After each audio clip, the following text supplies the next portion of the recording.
창세기 47장 13절에서 22절까지 말씀을 교독합니다.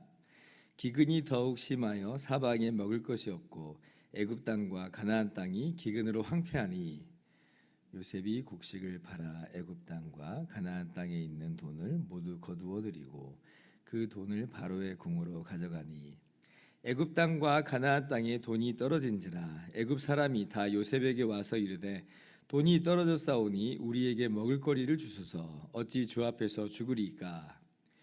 요셉이 이르되 너희의 가축을 내라. 돈이 떨어졌은즉 내가 너희의 가축과 바꾸어 주리라. 그들이 그들의 가축을 요셉에게 끌어오는지라 요셉이 그 말과 양떼와 소떼와 나귀를 받고 그들에게 먹을 것을 주되 곧 그 모든 가축과 바꾸어서 그해 동안에 먹을 것을 그들에게 주니라. 그 해가 다가고 새해가 되매 무리가 요셉에게 와서 그에게 말하되 우리가 주께 숨기지 아니하나이다. 우리의 돈이 다하고 우리의 가축대가 주께로 돌아갔사오니 주께 낼 것이 아무것도 남지 아니하고 우리의 몸과 토지뿐이라. 우리가 어찌 우리의 토지와 함께 주의 목전에 죽으리이까? 우리 몸과 우리 토지를 먹을 것을 주고 사소서.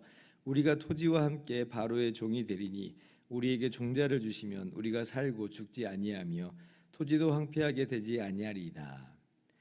그러므로 요셉이 애굽의 모든 토지를 다 사서 바로에게 바치니 애굽의 모든 사람들이 기근에 시달려 각기 토지를 팔았음이라.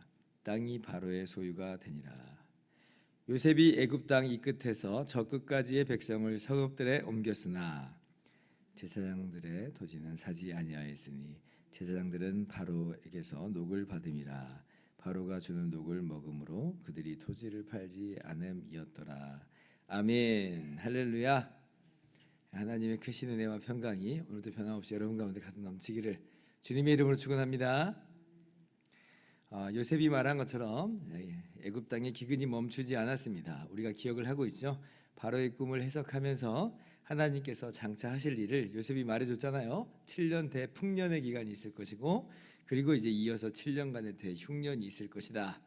정말 그 말처럼 흉년이 기근이 다가왔는데 너무 심한 거예요. 또 한 해로 끝나질 않고 지금 7년이나 계속하고 있는 겁니다.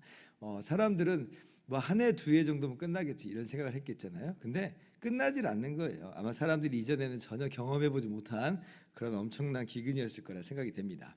그런데 요셉은 이제 그 기근을 미리 준비했죠. 대풍년의 때에 백성들에게서 5분의 1씩을 거두어 드렸습니다. 창세기 41장 34절에 우리가 함께 살펴봤습니다. 그래서 이제 그걸 저장한 거예요.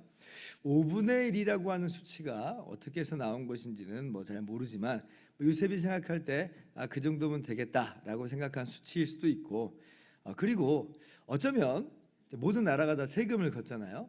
어쩌면 그 수치가 원래 내는 세금을 잘 내도록 하는 그런 수준의 것은 아니었는가 이렇게 생각을 해볼 수 있어요. 왜냐하면 5분의 1씩 건노라고 했을 때에 성경에 보니까 뭐 애굽의 민중들이 뭐 국민들이 뭐 불만을 터뜨리고 뭐 저항을 하고 그런 내용이 안 나와 있잖아요.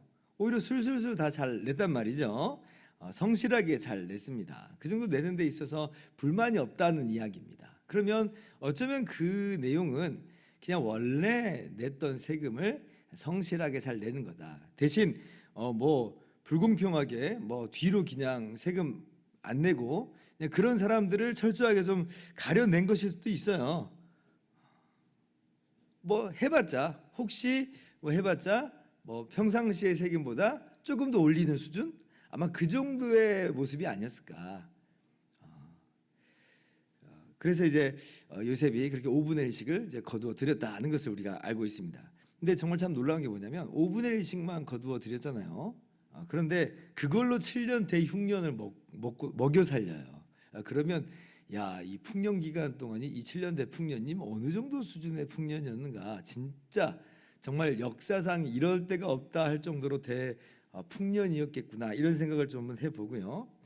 근데 또 한편으로는 아니 그러면 애굽 사람들이 지금 다 그런 풍년을 한 해 두 해도 아니고 7년이나 가지게 됐는데 야 이거 지금 2년 정도 흐른 것 같은데요. 이제 많이 잡아봤자 3년인데 근데 다 떨어져 버렸잖아요. 아니 그러면 애굽 사람들은 얼마나 흥청망청 썼는가 이런 생각을 좀 아니할래야 아니해 볼 수가 없어요. 물론 뭐 2년 3년 버틴 것만 해도 정말 참 잘 버텼다 라고 이제 생각은 할 수 있겠지만 그래도 5분의 1씩 거둔 거 가지고 남은 해를 먹여 살렸는데 아니 그 7년의 대풍년 동안에 야, 좀 사람들이 너무 막 흥청망청 썼겠구나. 우리도 그렇잖아요. 막 잘 나갈 때 보면 흥청망청 쓰잖아요.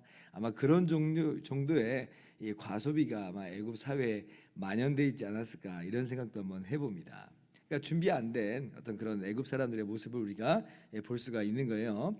자, 그래서 이제 그 애굽 사람들이 곡식이 다 떨어졌으니까 총리인 요셉에게 와서 곡식 떨어졌다고 살려달라고 그러죠. 그래서 이제 요셉이 이야기합니다. 돈 가져와서 이제 바꿔주고요. 또 그리고 돈 다 떨어지면 어떻게 해요? 가축 갖고 와라. 그래도 이제 바꿔주겠다는 거예요. 바꿔줍니다. 가축도 다 떨어졌어요. 그러니까 이제 최후의 수단으로 땅을 팝니다. 땅은 이제 애굽 사람들이 이제 한마디로 종자 아니에요, 종자. 그러니까 땅에서 농사를 했던 사람들이니까 땅을 준다는 건 다 준다는 거예요. 땅을 사가라. 지금 뭐 우리 다 죽게 생겼다. 뭐 죽었는데 땅이 무슨 소용이 있느냐 이제 이런 말이죠. 그래서 이제 땅도 다 팔아요. 그리고 이제 곡식을 사갑니다. 어떤 분은 그러시더라고요. 아니 지금 나라가 이렇게 어려운데 아니 나라가 국민을 먹여 살려야 되는 거 아니야? 그냥 공짜로 줘야 되는 거 아니냐? 뭐 이렇게 생각하시는 분들이 있어요. 저희 이제 가정 예배를 드리는데 저희 아들이 그런 얘기를 하더라고요. 그래서 야 기특하다 이런 생각도 다 하는구나라고 생각을 했습니다. 근데 우리가 좀 길게 봐야 돼요. 자, 그래가지고 막 요셉이 애굽 사람들을 착취하고 애굽 사람들을 정말 못 살게 굴려고 그런 거냐라고 할 때 전혀 그렇지 않다는 걸 우리가 잘 알 수 있죠. 전혀 이게요 요셉이 애굽 사람들을 착취하려고 그런 게 아니에요. 오늘 본문의 23절까지 한번 좀 보면 23절에 이제 기근의 마지막 해가 돼서 이제 요셉이 뭐라고 얘기해요? 씨를 줍니다. 종자를 그냥 줘요. 농사라고 줘요. 이게 기근이 끝났다는 거예요. 자, 그리고 이제 농사에서 거둬들이는 그 곡물에 대해서 세법을 정하는 내용이 나오는데 얼마를 내라고 그래요?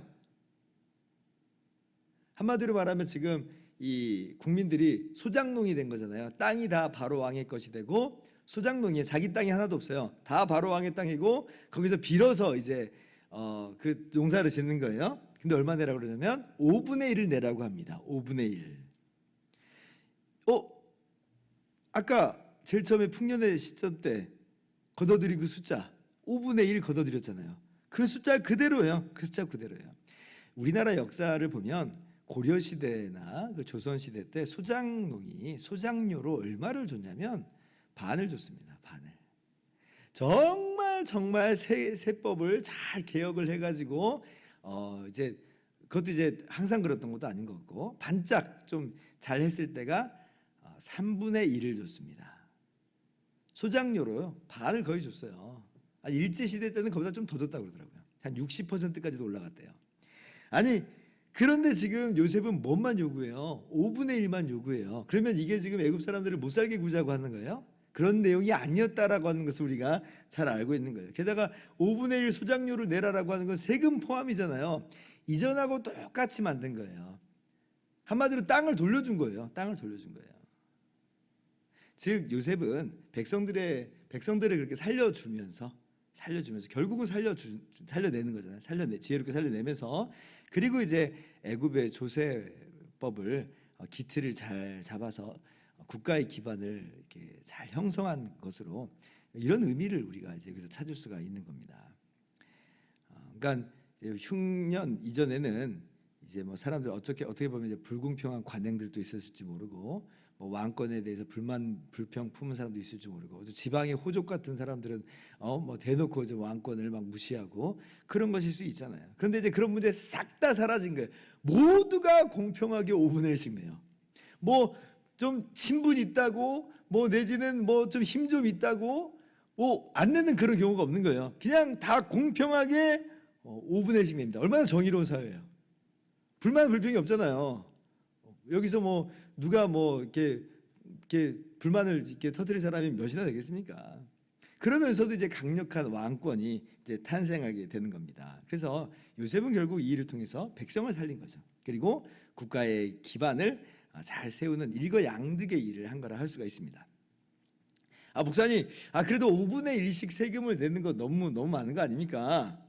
제가 그래서 한번 찾아봤어요. 오늘날 그러면 우리나라는 몇 퍼센트의 세금을 내느냐? 우리나라의 조세 부담률이요, 공교롭게도 20%입니다. 5분의 1이에요. 5분의 1 우리가 세금을 내고 있어요. OECD 이게 선진국들의 평균을 보니까 좀 더 높아요. 25%, 4분의 1씩 냅니다. 선진국들은 3분의 1 정도 내는, 북유럽의 선진국은 3분의 1씩도 막 내기도 해요.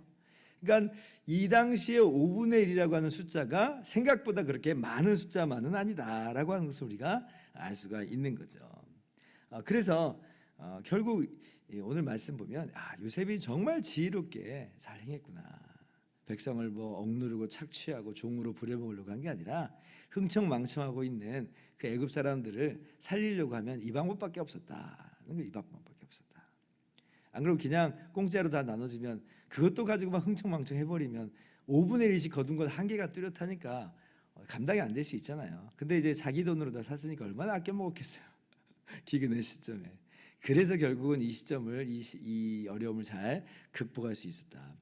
백성들을 살려낸 거예요. 또 그리고 바로의 이 왕권을 아주 강력하게 만들어줘서 애굽이란 나라가 부강하게 그렇게 해주었다. 정말 참 하나님께서 요셉에게 주신 지혜가 참으로 놀랍습니다. 아주 합리적으로, 아주 성실하게 요셉이 그 일을 잘 감당한 거예요. 물론 100% 모두가 다 행복한 사회가 됐다, 그러지 않을 수는 있지만, 그러나 정말 많은 사람들이 다수가 행복한 그런 사회를 잘 건설했어요. 여러분, 우리가 그렇게 쓰임받는 사람들이 될 수 있기를 바랍니다. 그렇게 지혜로운 그러한 우리들의 삶이 되기를 원해요. 우리에게 지혜가 없다고요? 예, 지혜가 우리에게 없음을 우리가 많이 경험을 합니다. 그때 어떻게 해야 돼요? 하나님께 기도하는 거예요. 야고보서 말씀에 1장 말씀이 뭐라고 말해요? 누구든지 지혜가 부족하거든 후히 주시고 꾸짖지 아니하시는 하나님께 구하라, 그리하면 주시리라 하셨으니, 우리에게 지혜가 부족하다면 하나님 지혜를 주십시오 기도하고, 또 하나님께서 우리에게 지혜를 주실 거거든요. 그러면 그 지혜를 가지고 정말 요셉과도 같이 성실하게 또 지혜롭게 합리적으로 모든 것들을 잘 세움으로 말미암아 많은 사람들에게 유익을 끼쳐주는 저와 여러분의 모든 삶이 되기를 바라고, 또 이번 주에 이제 수능 시험이 있는데 정말 우리 자라나는 우리 고3 학생들 6명의 학생들이 정말 그러한 멋진 사람들로 이 시대에 우리 교회에 쓰임받는 일꾼 될 수 있도록 이렇게 함께 우리가 기대하면서 기도하면서 나가도록 합시다. 기도하겠습니다.